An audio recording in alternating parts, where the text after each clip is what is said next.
Hey everyone, Brandon Boyd here, a top leader at iMarketsLive. I want to answer the question today that's asked from time to time, a good legitimate question, that is iMarketsLive legal? Because people are looking into the foreign exchange industry, also with network marketing, they're wanting to know, is this a legitimate company that if I were to put my money in, that they're not just going to run to the hills with my money, or that they're doing something that is not legal. So I actually want to break that down for you guys today so that you understand exactly how this works, the offering that iMarketsLive has, the foreign exchange industry. So there's really 5 main things that keep iMarketsLive legal so that they can actually conduct business, that you can share this with others, that you can receive commissions and those kind of things. So this is how it breaks down. Number 1 is iMarketsLive as a company does not accept investments.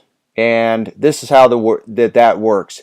Number 1, if you actually put money in, it never actually touches iMarketsLive's hands. For example, if I wanted to use the auto trader or the mirror trader, my money would actually go to a brokerage account that is completely separate from iMarketsLive.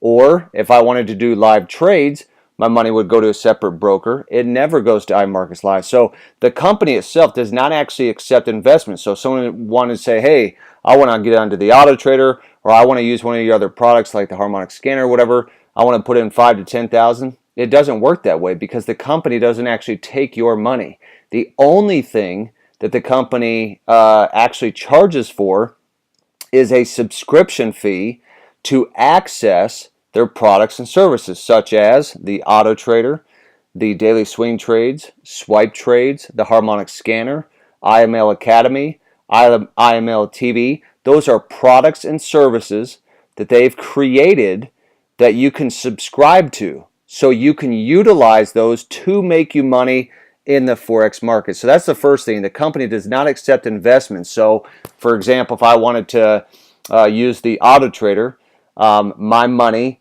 actually goes into my own brokerage account, and the traders who are with iMarketsLive, they just trade their accounts, okay? So the money never actually touches iMarketsLive because it's in your own brokerage account. So point number 2 is that iMarketsLive does not get broker transaction fees. For example, let's say, just so that a lot of you can understand, let's say that there was E-Trade or Scottrade. Typically, people as affiliates could actually make money on transaction fees, just like a merchant account does a processing fee like PayPal, okay? The company, meaning when you actually subscribe and you're actually paying for your products and services and you start trading, the company doesn't actually make money on any of the transaction fees that take place. So if you have a particular broker, the company doesn't have some type of revenue share with that broker to make money whether you win or whether you lose on those trades. So that's another thing that's very important that the company does not participate in, and that is sharing revenues with the brokers on transaction fees of trades. Another thing is they don't get a performance fee or to actually take any percentage. For example, let's say that you're doing a particular product like the auto trader, or you're doing swipe trades. The company doesn't say, hey, if we made you $1,000 in a month, you need to give us 30% of that. There are brokerages out there that they do those kinds of things where they'll trade your account and those kind of things, but they take 50 to 60% or even 70%. The company, for example, let's say that I made $1,000 in a month from the auto trader. The company doesn't actually take a percentage of any of that. What happens is your broker takes their fees, and then you pay your subscription fee to iMarketsLive to access that particular product. So they don't actually make money from the money that you made. Does that make sense? They make money from the subscription fee, just like Amazon.com charges for Prime shipping, or with their Prime shipping membership, or Costco has a Costco membership. iMarketsLive has the same thing. They're charging for a subscription that you get access to these tools. Whether you profit or lose, they don't make money, okay? Point number 4, you can turn off your account at any time, meaning that you don't actually have to leave your money in. There are some companies out there that in order to trade with them, they require you to keep your money in that account for a period of time, and it's even with that company, which you don't ever want to do, okay? You're probably not going to see that money again. You can actually, for example, again, if I'm on the auto trader, I can actually turn off at any time every day if I wanted to, turn on and turn off and turn on and turn off the auto trader account. If I don't want any trades taking place, I can turn it on. I can turn it off.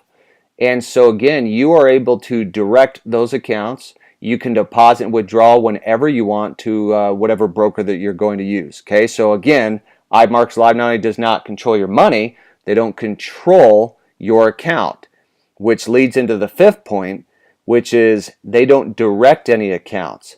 They don't trade the accounts. So unlike, for example, if I were to go to Merrill Lynch or Morgan Stanley or something like that, they're going to manage my account. I'm going to pay them. You know, they've got a performance fee and all that. iMarketsLive, they don't do that. They don't tell you, hey, you should get into this trade. You should, take this particular trader, or you should put this much in. They're not acting like a broker. All they do is they provide tools and services that you can use. So, for example, even with the auto trader, those traders, they're just trading their accounts. They're not trading your accounts. They trade their accounts. Now, you can hook up your broker to the auto trader that you're paying for, and trades that take place with those traders will execute on your account, but they're not actually directing your account. Because again, you can turn it off when you want, you can deposit withdrawal when you want. They are not actually trading your account. So guys, again, we don't accept investments. We don't give broker transaction fees. We don't get a performance fee. You can turn off your account at any time, which means you have complete control. And then you don't direct any accounts. You don't actually have any of your accounts traded by the company. So if you guys ever want to understand more information on this, you can go to iMarketsLive. You scroll to the bottom. They have a link called NFA Notice. You can read more details on this. But these are the very things that keep iMarketsLive in business and that keep iMarketsLive legal, so that you can know moving forward that if you were to share this with your friends and family, your loved ones, your coworkers, that you're not going to put them in a position to where they are in danger, that they are dealing with a company who has not crossed their T's and dotted their I's. They've got a phenomenal legal team, a phenomenal compliance team that keeps the company legally sound. At the end of the day, what you are paying for is a subscription to products and services and education, not to have your money traded for you. You understand that? You're using their products, their services, and their education to have the potential to make money in the foreign exchange industry. So guys, if you like this, click like, make sure and tag it and share it with others. We'll see you guys at the top.